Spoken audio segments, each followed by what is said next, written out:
बहुत ज़्यादा लॉन्ड्री भी सॉर्ट आउट करनी है, वहाँ पे सारी पड़ी है।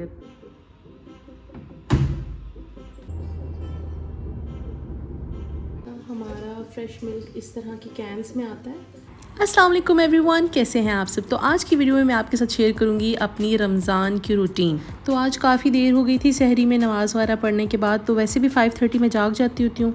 बच्चों को स्कूल के लिए जगाना होता है, तो आज ज़्यादा सोने का टाइम मिला नहीं, तो मैं सोई भी नहीं। और प्लस बहुत ज़्यादा कचरा बना हुआ था। अफ्तार इस सहरी के बाद जो है ना, थोड़ी सी बंदे में ताकत होती है क्योंकि उसी वक्त खाया होता है, बाद में तो बिल्कुल नहीं होती। तो यहाँ पर मुझे लॉन्ड्री वगैरह भी सारी सॉर्ट आउट करनी थी, लॉन्ड्री बाहर डालनी भी थी, वॉशिंग मशीन भी चलानी थी, कचरा वगैरह भी सारा फेंकवाने के लिए समेटना था, सारा एक जगह पे इकट्ठा करना था। तो मतलब बहुत ज़्यादा काम थे। तो फिर मुझे लगा कि मैं दोपहर को बिल्कुल नहीं कर पाऊँगी, मेरी एनर्जी बहुत डाउन हो जाती है, ख़ासतौर पे बच्चों को लेने जाओ उसके बाद। तो फिर मैंने जल्दी से सारी की सारी क्लीनिंग की पहले। तो इतना नीट एंड टाइडी जो है बड़ी मेहनत से हुआ है ये, तो भी एक सेकंड में आपको नज़र आया ना कितना क्लीन हो गया। सारी लॉन्ड्री भी मैंने सॉर्ट आउट कर दी थी और सब कुछ क्लीन कर दिया। उफ़, इतना सुकून आता है साफ़ सुथरा घर देख के कि क्या ही बताऊँ मैं। ओके, तो फिर उसके बाद मैंने जल्दी से वॉशिंग मशीन चला दी थी, क्योंकि ये थोड़ा टाइम लेती है अपना वॉश करते करते कपड़ों को।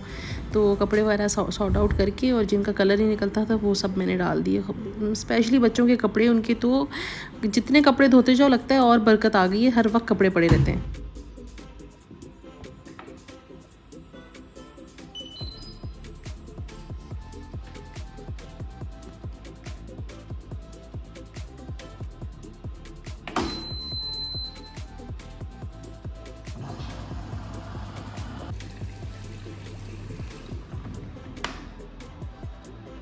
तो यहाँ पे टाइम वगैरह सब सेट हो गया था और वॉशिंग मशीन मैंने स्टार्ट कर दी थी और उसने अपना काम भाई शुरू कर दिया। फिर उसके बाद जी मेरा बेटा जाग जाता है, तो वो सुबह उठ के दूध पीता है। मैं रात को बच्चों को मिल्क नहीं देती हूँ क्योंकि दांतों के लिए अच्छा नहीं होता, डेंटिस्ट मना करते हैं। तो इस वजह से मैं सुबह मॉर्निंग में जो है ना अपने बेटे को फार्मूला बना के दे देती हूँ। तो उसकी आदत है, वो सुबह जैसे लोग एडिक्टेड नहीं होते चाय से, वो उठते आँख खुलती है तो उनकी चाय होती है, हमारा बेटा जो है उठता है तो कहता है दूध ला के दे दो। तो हम जो है ना उसके लिए फीडर बनाने लग जाते हैं। बाकी बच्चे स्कूल चले गए थे और बस छोटा वाला घर पे रह गया था, तो थोड़ा बस जाहिर सी बात है उसका थोड़ा काम शुरू हो जाता है जब वो जाग जाता है। फिर उसके बाद थोड़ी सी बैठ के कार्टून देखी क्योंकि मैं थक गई थी इस टाइम तक। यहाँ पर मैंने बर्तन वगैरह भी धो दिए थे, बाकी के रूम्स भी सेट कर दिए थे बच्चों के, और मुझे जल्दी निकलना था क्योंकि स्कूल के लिए टाइम हो गया था बच्चों का पिक करने का और देर हो रही थी मुझे। पाकिस्तान का तो मुझे इतना पता नहीं, लेकिन वहाँ पे जो मैंने सुना है कि मौसम अभी काफ़ी अच्छा है, लेकिन हम तो 30 क्रॉस कर जाते हैं दोपहर के टाइम पे। 30-31 टेम्परेचर होता है, इतनी गर्मी होती है बिल्कुल जो है ना। वो भी शुक्र है इस बार इतनी ज़्यादा नहीं है, वरना तो लू चल रही होती थी। बाकी आप लोग बताएं कि आप लोगों का रमज़ान कैसा गुजरा है इस बार। मतलब मुझे लगता है काफ़ी इजी है बाकी के रमज़ान से अगर कंपेयर किया जाए, क्योंकि मौसम के लिहाज से तो बहुत अच्छा है ना, क्योंकि थोड़ा बहुत सर्दियां हैं, सर्दियों के रोज़े हैं, तो उस लिहाज से तो मुझे लगता है कि काफ़ी पुरअमन रमज़ान है। वरना गर्मियों में रोज़े रखना बहुत मुश्किल हो जाता है। हमारे भी अभी बच्चों को हम स्कूल भी लेके जाते हैं। ऑब्वियसली गर्मी है यहाँ पर, लेकिन उतनी नहीं है जितनी पिछले सालों में हुआ करती थी। तो फिर सर चक्कर आ जाता था जब रोज़े के दौरान जो है ना बच्चों को पिक एंड ड्रॉप देनी पड़ती थी। तो बीच में से थोड़ा सा रेस्ट किया हमने और फिर उसके बाद अभी जागी हूँ मैं, और असर की नमाज़ वगैरह अदा की है और अभी अफ्तारी की तैयारी करती हूँ। तो चलिए आपको भी साथ लेके चलती हूँ।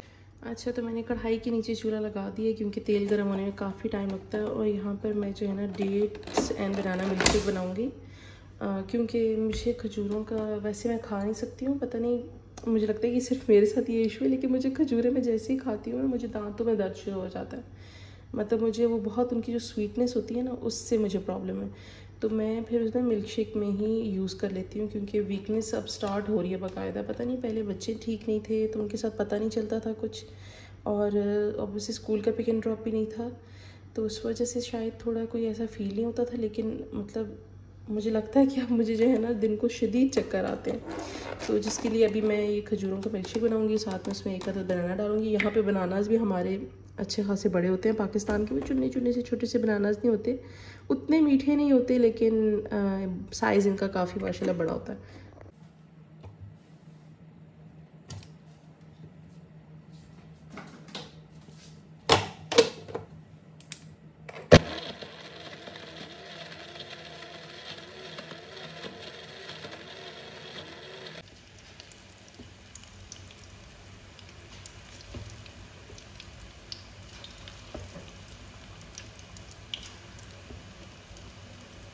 तो जिनको नहीं पता, हमारा फ्रेश मिल्क इस तरह की कैंस में आता है, और दूसरा तो चलिए टेट्रा पैक जो होता है वो तो होता ही है, लेकिन फ्रेश मिल्क इस तरह की पैकेजिंग में आता है, कैंस बने हुए होते हैं, और मतलब इनकी 4-5 दिन की एक्सपायरी होती है, और फिर उसके बाद आपने इनको मतलब डिस्कार्ड कर देना होता है with in that specific time frame. आपने इसको यूज़ करना होता है, वरना ये ख़राब हो जाता है। और बॉयल वगैरह भी नहीं करना होता, बिल्कुल रेडी टू यूज़ होता है। तो हम डायरेक्ट इसी तरह का दूध यूज़ करते हैं बच्चों को भी पिलाने के लिए।